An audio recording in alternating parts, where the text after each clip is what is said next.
Hello everyone, आज date है 13 जून 2021 और द हिंदू न्यूज एनालिसिस में आपका स्वागत है। इस वीडियो में हम द हिंदू की इम्पोर्टेंट न्यूज को एग्जाम के पॉइंट ऑफ व्यू से डिस्कस करेंगे। इस न्यूज़पेपर के पीडीएफ का लिंक नीचे डिस्क्रिप्शन में दिया हुआ है या फिर आप direct Telegram channel volcano IAS academy को सर्च करके वहाँ से भी पीडीएफ को डाउनलोड कर सकते हो। फर्स्ट न्यूज करंट बेस्ड, और आज हम न्यूज़पेपर में काफ़ी टर्म्स न्यूज़ में रहती हैं जैसे IUCN, इसके अलावा साइट्स व WPA एक्ट 1972, ये काफ़ी न्यूज़ में रहती हैं। तो इन तीनों जो टर्म्स हैं इनके बारे में जो बेसिक फैक्ट्स हैं जो हमारे प्रीलिम्स के पॉइंट ऑफ व्यू से काफ़ी इंपॉर्टेंट हो सकते हैं, उन सारे फैक्ट्स को आज हम डिस्कस करने वाले हैं। तो स्टार्ट करते हैं IUCN को लेकर के। IUCN का फुल नेम है international union for the conservation of nature. 1948 में इसको एस्टेब्लिश किया गया था और ये जो IUCN है वो एक इंटरनेशनल ऑर्गेनाइजेशन है जो natural conservation and sustainable use of natural resources के फील्ड में काम करता है। ये जो IUCN है वो यूनाइटेड नेशन में इसको एक कंसल्टेटिव स्टेटस और ऑब्जर्वर का दर्जा प्राप्त है। अगर IUCN के हेडक्वार्टर की हम बात करें तो इसका हेडक्वार्टर है स्विट्जरलैंड में, और सबसे ज़्यादा इम्पोर्टेंट ये IUCN जाना जाता है अपनी रेड लिस्ट को लेकर के। मतलब जो भी स्पीसीज हैं पूरे वर्ल्ड में, जो भी स्पीसीज हैं उनके कंजर्वेशन को लेकर के ये उनको एक लिस्ट मेंटेन करता है जिसको रेड लिस्ट बोला जाता है। और उन लिस्ट में जो भी थ्रेटन्ड स्पीसीज होती है, मतलब जिन जिन स्पीसीज को ये लगता है कि इनकी संख्या, इनकी पॉपुलेशन कम होती जा रही है, तो उन थ्रेटन्ड स्पीसीज को रेड लिस्ट में 9 कैटेगरीज में बांट देता है। अब अलग अलग लेवल पर, मतलब जिनको ज़्यादा नुकसान होने वाला है, जिनकी पॉपुलेशन ज़्यादा तेज़ी से गति से कम हो रही है, उस लेवल पर अलग अलग कैटेगरीज में बांटा जाता है इन स्पीसीज को, जिसमें से इन कैटेगरीज में से क्रिटिकली एंडेंजर्ड और वनरेबल जो स्पीसीज होती हैं वो बहुत ज़्यादा, उनकी पॉपुलेशन जो है वो बहुत ज़्यादा खतरे में है, और वो जो स्पीसीज हैं वो बहुत ज़्यादा खतरे में हैं। उनको सर्वाइव करने के लिए, उनको सेव करने के लिए, उनको प्रोटेक्शन करने की सबसे ज़्यादा आवश्यकता है। नेक्स्ट है साइट्स। साइट्स का फुल नेम है convention on international trade in endangered species of wild फोना एंड फ्लोरा कैटेगरीज। मतलब कोई ऐसी स्पीसीज या तो जानवर की हो या फिर प्लांट्स की हो जिसकी स्पीसीज एंडेंजर्ड है, मतलब संकट में है, उसके ट्रेड के लेकर के ये कन्वेंशन की गई थी। 1973 में ये बातचीत स्टार्ट हुई। 1963 में बातचीत स्टार्ट हुई। IUCN के जो मेंबर कंट्रीज एक जगह मिले, तब उन्होंने ये रिजोल्यूशन लिया था कि इस तरीके से जो इंटरनेशनल ट्रेड होता है उसको मेंटेन किया जाएगा कि जो भी स्पीसीज जिनका जीवन खतरे में है उनको प्रोटेक्शन दिया जा सके। और ये जो साइट्स है वो 1973 में एंटर्ड हुआ, मतलब फोर्स में आया, और 1975 में इसको एस्टेब्लिश किया गया। प्रेजेंट टाइम में 183 ऐसे मेंबर स्टेट हैं जो इसको फॉलो करते हैं, जिन्होंने इसको साइन कर रखा है। इसका हमने देख ही लिया कि इसका एम ये है कि जो भी वाइल्ड एनिमल्स और प्लांट्स हैं जिनका इंटरनेशनल ट्रेड किया जाता है, तो इंटरनेशनल ट्रेड किया जाए, कोई रोक नहीं है, लेकिन उनकी जो लाइफ है, उनकी जो सर्वाइवल है, उसको कोई नुकसान ना हो।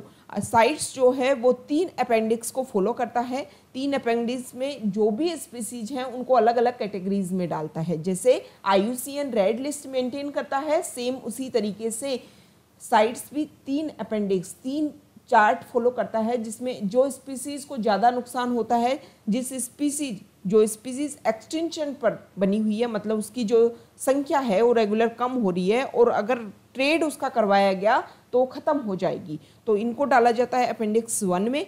ऐसी स्पीसीज जिनको ज़्यादा कुछ नुकसान नहीं है उनको अपेंडिक्स 3 में, और ऐसी स्पीसीज जिनको that are protected in at least 1 country, जो कम से कम एक कंट्री में प्रोटेक्टेड हैं, तो जब इस तरीके का ट्रेड होता है तो उस कंट्री से अलाउ उसकी सहमति ज़्यादा आवश्यक होती है, तो ऐसी स्पीसीज को डाला गया है अपेंडिक्स 3 में। अब थर्ड है wild life protection act 1972। Sites और IUCN जो है वो वर्ल्ड लेवल पर है, और वाइल्ड लाइफ प्रोटेक्शन एक्ट 1972 हमारे इंडिया का है। इंडिया में प्लांट्स और एनिमल को प्रोटेक्शन करने के लिए ये एक्ट प्रोवाइड करता है, मतलब उनको सुरक्षा देने का काम जो है वो WPA एक्ट 1972 करता है। ये जो एक्ट है वो 6 शेड्यूल मेंटेन करता है, मतलब ये भी प्लांट और एनिमल की स्पीसीज को 6 शेड्यूल में बांट के रखता है। 1 से 4 शेड्यूल में उन स्पीसीज को रखता है जिनको प्रोटेक्शन की बहुत ज़्यादा आवश्यकता है, जिनकी हंटिंग नहीं की जा सकती, सिर्फ हंटिंग उसी समय की जा सकती है जब ह्यूमन लाइफ को थ्रेट वो कर रहे हो, जैसे टाइगर हो गया, लायन हो गया, Himalayan brown bear, king cobra, ये सब आते हैं। शेड्यूल 5 में ऐसे एनिमल्स को डाला गया है जो वर्मी, मतलब अगर उनकी संख्या बढ़ रही है और नुकसान कर रहे हैं तो उनको मारा भी जा सकता है, जैसे माइस, रैट। शेड्यूल 6 में ऐसे प्लांट्स को डाला गया है जिनका कल्टीवेशन, कलेक्शन और extraction, trade of plants and its derivatives are prohibited, मतलब इन प्लांट्स को उगाना ही निषेध है, जैसे रेड वेंडा, ब्लू वेंडा, मतलब ये नुकसान करते हैं, पोल्यूशन करते हैं, जो सैंड पोल्यूशन है, सॉइल पोल्यूशन है उसको इंक्रीज करते हैं। इसके अलावा वाटर पोल्यूशन, बहुत सारे पोल्यूशन को इफेक्ट करते हैं, इसकी वजह से इंक्रीज होता है। तो इन पौधों को क्या किया गया है, बैन किया गया है कि इनको आप उगा नहीं सकते। शेड्यूल 5 में कौन से एनिमल्स जो नुकसान पहुंचाते हैं, जैसे खेती को नुकसान पहुंचा दिया तो सरकार अलाउ कर देती है कि आप इनको मार सकते हो, तो ये शेड्यूल 5 में है। और शेड्यूल 1 से 4 में ऐसे जानवर जिनको जो नुकसान ना पहुंचाए किसी को और उनको उसमें रखा गया है, मारा जा सकता है, लेकिन जब ह्यूमन को वो नुकसान पहुंचा रहे हो। तो ये हमने साइट्स के बारे में, IUCN के बारे में और WPA एक्ट 1972 के बारे में जो जो बेसिक फैक्ट्स हैं उन सबको हमने देखा। प्रीलिम्स के पॉइंट ऑफ व्यू से ये जो इम्पोर्टेंट है, ये जो पॉइंट्स हैं वो इम्पोर्टेंट हो जाते हैं। IUCN के जो हेडक्वार्टर है वो स्विट्जरलैंड में है, ये हमने देख लिया था। और जो साइट्स का हेडक्वार्टर है, सेक्रेटरीट जो है वो जेनेवा स्विट्जरलैंड में है, और यूनाइटेड नेशन एनवायरनमेंट प्रोग्राम का जो सेक्रेटरीट है वहीं पर साइट्स का सेक्रेटरीट है। ये इंपॉर्टेंट बात हो जाती है। अब हम द हिंदू की जो इंपॉर्टेंट न्यूज़ हैं उनको डिस्कस कर लेते हैं। फर्स्ट न्यूज, जो हमारी GST काउंसिल है, goods and services tax council, उन्होंने शनिवार को कुछ ऐसी ड्रग्स, कुछ ऐसे इक्विपमेंट्स जो कोविड-19 और म्यूकोरमाइकोसिस, कोविड-19 का जो पोस्ट इफेक्ट देखने को मिला है वो म्यूकोरमाइकोसिस के रूप में देखने को मिला है, जिसको ब्लैक फंगस के नाम से भी जाना जाता है। ये एक फंगल इन्फेक्शन है, ये इंपॉर्टेंट स्टेटमेंट है। तो इनको लेकर के जो जो मेडिसिन यूज की जा रही हैं, जो जो इक्विपमेंट यूज किए जा रहे हैं, उनके ऊपर जितना टैक्स लगाया जाता था उसको कम किया गया है। ठीक है, तो यहाँ पर जो भी एसेंशियल चीज़ें हैं उनके ऊपर जो टैक्स चेंज किया गया है ये नया है, और ये पहले से जो एग्जिस्ट करता था वो है, मतलब ओल्ड और न्यू रेट्स में जो कंपैरिजन है उसको यहाँ पर दिखाया गया है। नेक्स्ट न्यूज, तो ये इम्पोर्टेंट चीज़ है जो हमारी GST काउंसिल है उसने इम्पोर्टेंट वर्क किया है। Next news, Indian coast guard जो है वो ओलिव रिडली टर्टल्स को बचाने के लिए हर साल ऑपरेशन ओलिविया चलाता है। ऑपरेशन ओलिविया हमारा बंगाल, वेस्ट बंगाल, उड़ीसा, इसके अलावा जो आंध्र प्रदेश वाला कोस्टल रीजन है वहाँ पर ओलिव रिडली टर्टल्स जो हैं आकर के अपने नेस्टिंग करते हैं, अपने अंडे देते हैं। तो उनको प्रोटेक्शन करने के लिए इंडियन कोस्ट गार्ड 1980 से लगभग रेगुलर इसको फॉलो कर रहा है, ऑपरेशन ओलिविया को। तो ऑपरेशन ओलिविया अगर क्वेश्चन आता है प्रीलिम्स में तो आपको पता होना चाहिए कि ओलिव रिडली टर्टल्स को प्रोटेक्ट करने के लिए जो इंडियन कोस्ट गार्ड है वो कोशिश करता है हर साल। जो ओलिव रिडली टर्टल्स हैं वो ब्रीडिंग के लिए, नेस्टिंग के लिए नवंबर से दिसंबर के बीच में उड़ीसा के तट पर आ जाते हैं, और फिर दिसंबर से मई के बीच में ये जो ओलिव रिडली टर्टल्स हैं उनको सेव किया जाए, प्रोटेक्ट किया जाए, दोबारा से उनको समुद्र में छोड़ा जाए, ये सारी जिम्मेदारी ली जाती है इंडियन कोस्ट गार्ड के द्वारा। ओलिव रिडली टर्टल्स के बारे में यहाँ पर बताया गया है कि IUCN की जो रेड लिस्ट है उसमें वनरेबल लिस्ट में ये आता है, और सी टर्टल्स की जो 5 स्पीसीज है वो हमारे इंडिया में पाई जाती हैं, और हमारा जो वाइल्ड लाइफ प्रोटेक्शन एक्ट 1972 की शेड्यूल 1 में आता है। शेड्यूल 1 में क्या डिस्कस किया था, ऐसे जानवर जिनको प्रोटेक्शन की आवश्यकता है, अगर ह्यूमन को थ्रेटन करे तभी उनको मारा जा सकता है, और जो साइट्स है उसके अपेंडिक्स 1 में आता है। ठीक है, Orissa marine fisheries act empowers the coast guard as one of its enforcement agencies, मतलब उड़ीसा का जो एक्ट है उसने कोस्ट गार्ड को एम्पावर कर रखा है कि आप इसको, ये जो काम है वो आप ही को करना है। यहाँ पर 3 मेजर फैक्टर बताए गए हैं जो ओलिव रिडली टर्टल्स और उनके एग को डैमेज करते हैं, जिसमें heavy predation of eggs by dogs and wild animals, indiscriminate fishing and trawlers and gillnets and beach soil erosion. Mains में आप आंसर राइटिंग में इन पॉइंट्स को यूज कर सकते हो। तो आपने जो नोटबुक प्रिपेयर कर रखी है उनमें आपको लिखना है। ये जो हमने स्टार्टिंग में साइट्स, IUCN, WPA एक्ट 1972 ये हमने जो डिस्कस किया वो लिखना है। ओलिव रिडली टर्टल्स के बारे में लिखना है। इंडियन कोस्ट गार्ड के बारे में अभी हम बेसिक फैक्ट देखेंगे, वो सब कुछ आपको लिखना है। आगे इसमें बताया गया है कि अलग अलग एजेंसीज अलग अलग लेवल पर सभी जो एजेंसीज हैं उनमें एफर्ट्स जो करते हैं उनमें कोऑर्डिनेशन की आवश्यकता है वेरियस लेवल पर, ताकि हम अच्छे से इनको क्या कर सकें, प्रोटेक्ट कर सकें। ठीक है। और जब अलग अलग लेवल पर कोऑर्डिनेशन होगा तो जो नेस्टिंग एरियाज हैं उनको हम सुरक्षित कर पाएंगे। Prohibiting the use of gillnets on turtle approaches to the shore and curtailing turtle poaching, इन सबको हम रोक पाएंगे। यहाँ पर नेस्टिंग हैबिट्स के बारे में बता रखा है ओलिव रिडली टर्टल्स के बारे में कि most extraordinary nesting habits पाई जाती है पूरे वर्ल्ड में इनकी इंक्लूडिंग इनकी जो नेस्टिंग होती है, मतलब जो ये अंडे देते हैं ना, वो एक मास में, मतलब भीड़ बहुत सारी संख्या में अंडे देते हैं, जिसको बोलते हैं अरीबाडाज। ये इम्पोर्टेंट नाम हो गया, ये आपको पता होना चाहिए। उड़ीसा का जो कोस्ट है 3 अरीबाडा बीचेज अहर गहीर माता, जो ये गहीर माता जो जगह है वहाँ पर ये जो ओलिव रिडली टर्टल्स हैं वो अपनी नेस्टिंग करते हैं। और ये गहीर माता जो है वो देवी रिवर के माउथ के ऊपर पाया जाता है। इसके अलावा ऋषि किला, इस एरिया में भी ये नेस्टिंग करते हैं। तो ये हमने ओलिव रिडली टर्टल्स के बारे में देखा। अब इंडियन कोस्ट गार्ड न्यूज़ में है इस आर्टिकल में, तो उसके बारे में हम देख लेते हैं। 18 अगस्त 1978 को कोस्ट गार्ड एक्ट 1978 के तहत इसको एक independent armed force of India के रूप में एस्टेब्लिश किया गया था इंडियन कोस्ट गार्ड को। ये मिनिस्ट्री ऑफ डिफेंस के अंडर आता है इंडियन कोस्ट गार्ड, और जो इसका हेड क्वार्टर है वो न्यू दिल्ली में है। ठीक है। इसका मेन काम ये है कि जो भी हमारा टेरिटोरियल वाटर्स ऑफ इंडिया है, जिसमें कंटिजियस जोन आता है, एक्सक्लूसिव इकोनॉमिक जोन आता है, उसको सेव करने का काम करता है, उसका प्रोटेक्शन करने का काम करता है। इसके अलावा जो भी marine environment protection in maritime zones of India, और जो भी अथॉरिटीज़ होती है, मतलब इंडियन वाटर में मान लो कोई ऑयल स्पिल हो गया, कोई जो तेल है वो छलक गया, तो उसको उसको किस तरीके से हटाया जाए, किस तरीके से प्रोटेक्ट किया जाए हमारे समुद्र को, उन सब के लिए इम्पोर्टेंट काम करता है Indian coast guard. Next news यहाँ देखो, Vishwa Bharati in news for wrong reasons. Vishwa Bharati जो यूनिवर्सिटी है उसके बारे में आपको पता होगा। 1921 में रविंद्रनाथ टैगोर जो नोबेल लॉरेट हैं, जिनको नोबेल पुरस्कार मिला हुआ था, उन्होंने वेस्ट बंगाल में इसको एस्टेब्लिश किया गया था। 100 ईयर्स इसको कंप्लीट हो गए हैं। तो ये जो साल है वो विश्व भारती किसी अलग कारण से न्यूज़ में रहना चाहिए था कि 100 साल सेलिब्रेट किए जा रहे हैं। हालांकि किए भी गए हैं, किया भी जा रहा है, लेकिन वहाँ के जो स्टाफ है उनके बीच में कुछ प्रॉब्लम्स चल रही हैं, उसी को लेकर के विश्व भारती जो यूनिवर्सिटी है वो काफ़ी न्यूज़ में है। पहले जो है इस यूनिवर्सिटी को एज ए एजुकेशनल पॉइंट के रूप में एस्टेब्लिश किया गया था रविंद्रनाथ टैगोर के द्वारा, लेकिन 1951 में by an act of parliament इसको एक सेंट्रल यूनिवर्सिटी का दर्जा दिया गया।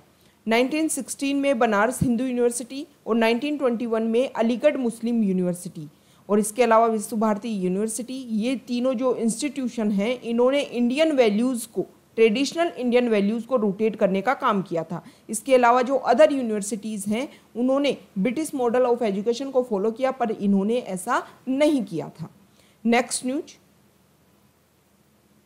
देखो, कोविन ऐप के ऊपर कुछ ऐसे क्लेम्स आ रहे हैं कि उसको हैक किया गया है, उसमें जो डाटा डाले गए थे पेशेंट्स के द्वारा वैक्सीन लेने के लिए उन सबको हैक कर लिया गया है। तो सेंटर ने बोला है कि ये रूमर्स हैं, अफवाहें हैं, इनके ऊपर ध्यान ना दें।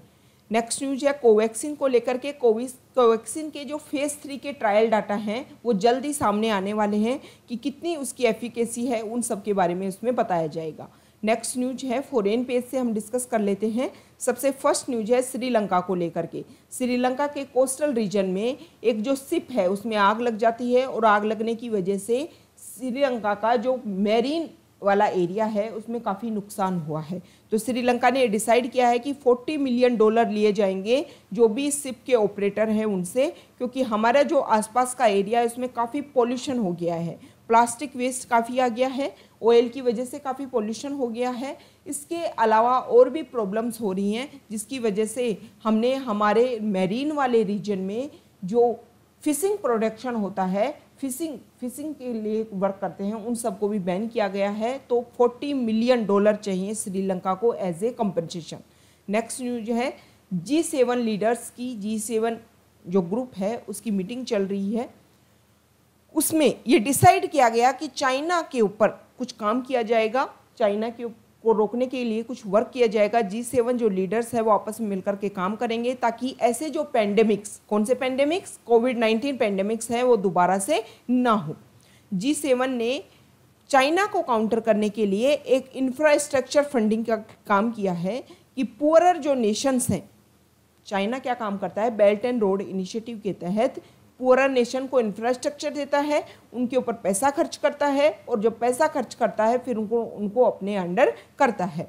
तो G7 इसका काउंटर करने के लिए कोशिश कर रहा है। Build back better world B3W जो प्रोजेक्ट है, इसका मेन टारगेट यही है कि चाइना का जो $1 ट्रिलियन इनिशिएटिव है belt and road infrastructure initiative, उसको कंप्लीट किया जा सके ताकि जो वर्ल्ड के नेशंस हैं उन सबको इन सबसे बचाया जा सके।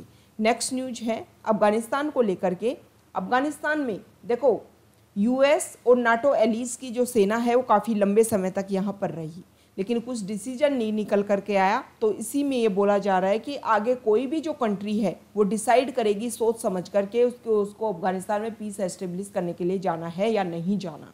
टर्की हालांकि कोशिश कर रही है कि वो चाहती है, टर्की ये चाहता है कि उसको जिम्मेदारी दी जाए कम से कम वहाँ के जो एयरपोर्ट हैं उनको गवर्न करने की, लेकिन तालिबान की तरफ से स्टेटमेंट आया है कि जो भी एयरपोर्ट्स हैं, जो भी एम्बेसीज है, उनको प्रोटेक्ट करने का, सिक्योरिटी करने का जो काम है वो अफगानिस्तान की रिस्पॉन्सिबिलिटी है।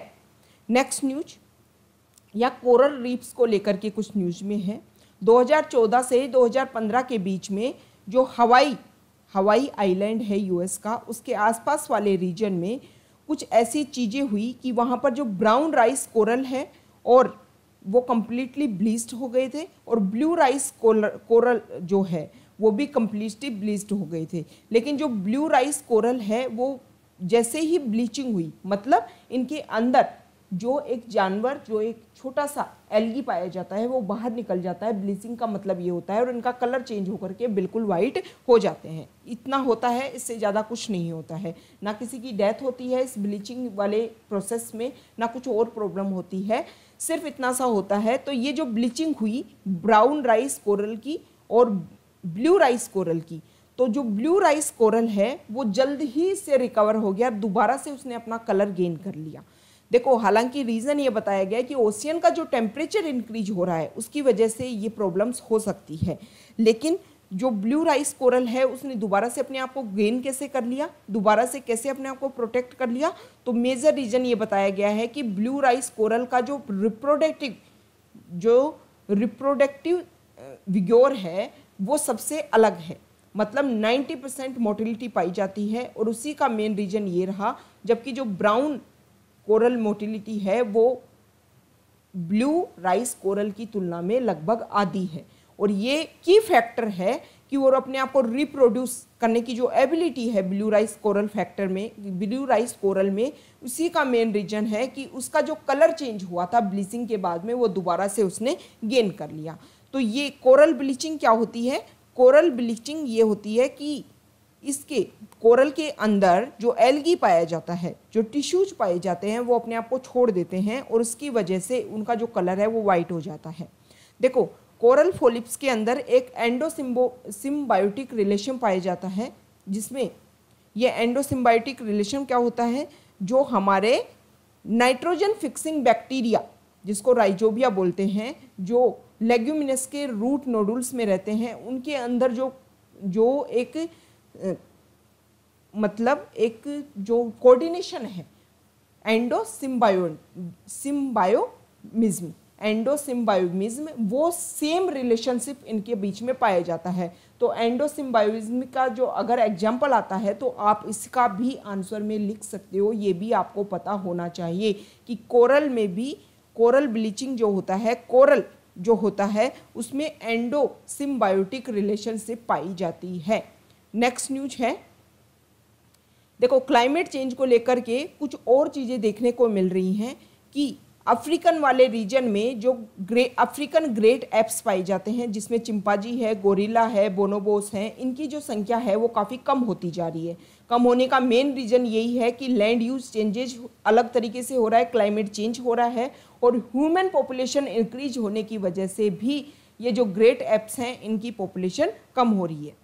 नेक्स्ट न्यूज, बिटकॉइन को लेकर के न्यूज़ है। संडे वाले दिन FAQ ये पेज आता है, इसमें जो पूरे वीक में जो जो पॉइंट्स न्यूज़ में रहते हैं उन सबको यहाँ पर डिस्कस किया जाता है। तो यहाँ पर तो है कोविड-19 को लेकर के जो नई गाइडलाइंस आई हैं उसको लेकर के, और ये है बिटकॉइन। तो बिटकॉइन को लेकर के बोला गया है कि एल साल्वाडोर पूरे वर्ल्ड में पहला ऐसा सॉवरेन नेशन बन गया है जो क्रिप्टो करेंसी को लीगल टेंडर देने के लिए काम कर रहा है। तो एल साल्वाडोर की जो लोकेशन है वो हमारे लिए इम्पोर्टेंट हो जाती है। ये देखो, ये सेंट्रल अमेरिका है और सेंट्रल अमेरिका के छोटे छोटे कंट्रीज़ हैं। यहाँ पर है एल साल्वाडोर। एल साल्वाडोर जो है वो अपनी जो भी अपनी बॉर्डर है वो होंडुरास और ग्वाटेमाला इनके साथ में शेयर करता है, ये आपको ध्यान होना चाहिए। ये कोविड-19 की जो नई पॉलिसी है उसको लेकर के है।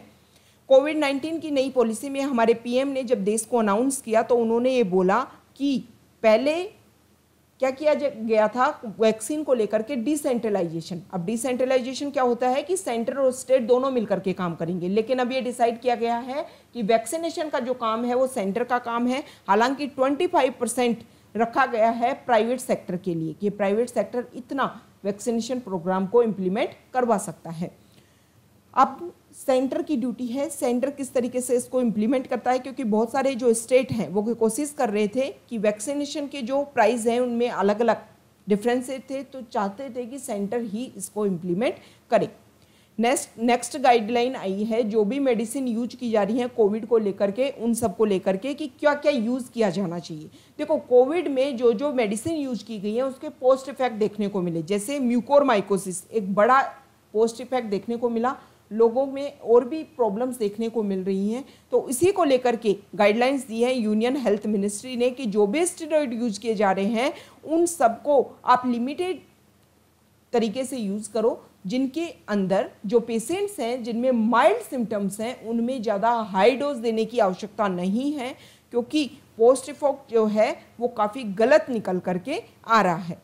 नेक्स्ट न्यूज, या देखिए, ये जो न्यूज़ है, ये जो पेज है संडे वाले दिन जो आता है प्रोफाइल, मतलब पूरे वीक में जो जो पॉइंट्स काफ़ी न्यूज़ में रहे उनके बारे में यहाँ पर बताया जाता है।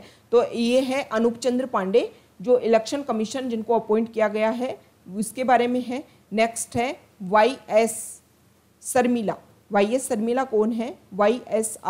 YS राजशेखरा रेड्डी जो आंध्र प्रदेश के CM रह चुके हैं, उनकी बेटी है, और वो तेलंगाना में 8 जुलाई को क्या है, 8 जुलाई YSR रेड्डी की बर्थ एनिवर्सरी आती है, और उसी दिन वो अपनी तेलंगाना में खुद की पार्टी बनाएंगी। इनका जो भाई है, इनके भाई का नाम है YS जगन मोहन रेड्डी जो प्रेजेंट टाइम में आंध्र प्रदेश के CM हैं। नेक्स्ट न्यूज है G7 कंट्रीज़ को लेकर के। G7 कंट्रीज़ में इस बार, हालांकि हर बार जो इशू है वो इकोनॉमिक जियोपॉलिटिकल जो ग्रोथ है उसको लेकर के डिस्कस करते हैं G7 कंट्रीज़, लेकिन इस बार जो उनकी मीटिंग हुई है उसमें उन्होंने ग्लोबल हेल्थ को लेकर के इशू बनाया है। 1973 में स्टार्ट किया गया है। 1973 में जो ऑयल क्राइसिस हुआ था उसके बाद में 1975 में इसको फॉर्म किया गया था G7 कंट्रीज़ को। शुरुआत में जो G7 कंट्रीज़ है जो पूरे वर्ल्ड की GDP का 70% कंट्रीब्यूट करता था, इतना प्रोडक्शन करता था। बस हालांकि समय के साथ में इसमें कमी आई है। कमी होने का बहुत सारे रीजन्स हैं, वो सब कुछ इस आर्टिकल में डिस्कस किया गया है। G7 कंट्रीज, स्टार्टिंग में जो G7 था बाद में G8 भी बना क्योंकि रशिया को इसमें इंक्लूड किया गया 1998 में। बाद में दोबारा से G7 बन गया 2014 में क्योंकि रशिया ने क्रीमिया जो यूक्रेन का पार्ट है उसका एनेक्सेशन कर लिया था, उसी को लेकर के इश्यू हुआ था। हर बार जब ये इसकी मीटिंग होती है तो economic growth, environment issues, terrorism, इन सारे इश्यूज को आधार बनाया जाता है, लेकिन इस बार जो ग्लोबल हेल्थ चैलेंज है उसको लिए वर्क किया गया है। G7 कंट्रीज में कौन कौन से मेंबर्स हैं उसके बारे में आपको पता है। यूएस है, Germany, UK, France, Canada, Japan और इटली। इस आर्टिकल में बताया गया है कि सबसे बड़ी इंपॉर्टेंट बात यह है कि G7 के जो फाइनेंस मिनिस्टर हैं उनकी मीटिंग हुई स्टार्टिंग में 4-5 जून को, और उसमें डिसाइड किया गया कि जो भी MNC है, मल्टीनेशनल कॉरपोरेशन, उनके लिए ग्लोबल टैक्स रेट 15% डिसाइड किया जाए। हालांकि जो यूएसए है उसने 21% इसको इंट्रोड्यूस किया गया था, तो 15% जो टैक्स लगाया जाएगा MNC के ऊपर, उससे काफ़ी प्रॉफिट होगा। जो देश हैं जो टैक्स हेवन्स के रूप में काम करते हैं, इस तरीके की जो MNC है उनको टैक्स कम लेते हैं और उसकी वजह से जो MNC है वो वहाँ पर जाकर के एस्टेब्लिश हो जाती हैं, तो इस प्रॉब्लम से छुटकारा मिलेगा। सभी देशों को इक्वल जो टैक्स है वो प्राप्त होगा। इंडिया को भी लगभग 10 बिलियन डॉलर का इंडिया को एनुअल नुकसान होता है। ये सब कुछ इन MNC की वजह से इंडिया को भी प्रॉफिट होने लगेगा। ये एक तो बात हुई है G7 की जो मीटिंग हुई उसमें। दूसरा, इकोनॉमिक डिफरेंसेज, चाइना को काउंटर करने की बात की गई है। चाइना अपने बेल्ट एंड रोड इनिशिएटिव के तहत में जो भी पुअर कंट्रीज़ हैं वहाँ पर इंफ्रास्ट्रक्चर डेवलप कर रहा है और उनको एक तरीके से अपने अंडर करने की कोशिश कर रहा है। तो उसी को काउंटर करने के लिए जो ये कंट्रीज़ हैं उन्होंने भी एक अपना खुद का इनिशिएटिव बनाने की कोशिश की है कि billion of infrastructure investment in low and middle income countries based on value driving high standard and transparency partnership, इसके आधार पर ये नया इनिशिएटिव स्टार्ट किया जाएगा, ताकि जिसका नाम है back better world project, build back better world project. तो ये आपको नाम ध्यान में रखना है, प्रीलिम्स के लिए पॉइंट ऑफ व्यू से इंपॉर्टेंट हो जाता है। मेंस में आंसर राइटिंग जब हम करें तो चाइना को काउंटर करने के लिए अलग अलग कंट्रीज क्या कर रहे हैं। देखो G7 ने भी कोशिश की है, इससे पहले क्वाड ग्रुप की जो मीटिंग हुई थी उन्होंने भी कोशिश की थी कि चाइना को काउंटर किया जाए। यहाँ पर ग्लोबल हेल्थ की सबसे इंपॉर्टेंट इन्होंने बात की है, वैक्सीनेशन की बात की है कि जो पुअरर कंट्रीज हैं उनको वैक्सीन दी जाएगी 2022 तक। यूके के जो PM हैं उन्होंने एक होप दिखाई है कि पूरे वर्ल्ड को, एंटायर वर्ल्ड को वैक्सीनेशन दी जाए 2022 तक। हालांकि इसके बारे में जो डिटेल्स हैं उसको शेयर नहीं किया गया है कि किस तरीके से काम किया जाएगा, लेकिन G7 कंट्रीज़ ने बोला है कि सारे मिल करके वो बल्क में वैक्सीन बनाएंगे, और जो पुअरर कंट्रीज़ हैं जैसे अफ्रीकन कॉन्टिनेंट के, इंडिया में भी काफ़ी शॉर्टेज हुई वैक्सीन की, इन सारी प्रॉब्लम्स को हम सोल्व करने की कोशिश करेंगे। तो ये G7 से काफ़ी इंपॉर्टेंट आउटकम्स निकल करके आए हैं। G7 कंट्रीज़ की जो मीटिंग हुई ये आपके लिए इम्पोर्टेंट हो जाते हैं। तो ये आज का हमारा डिस्कशन था। Okay, thank you.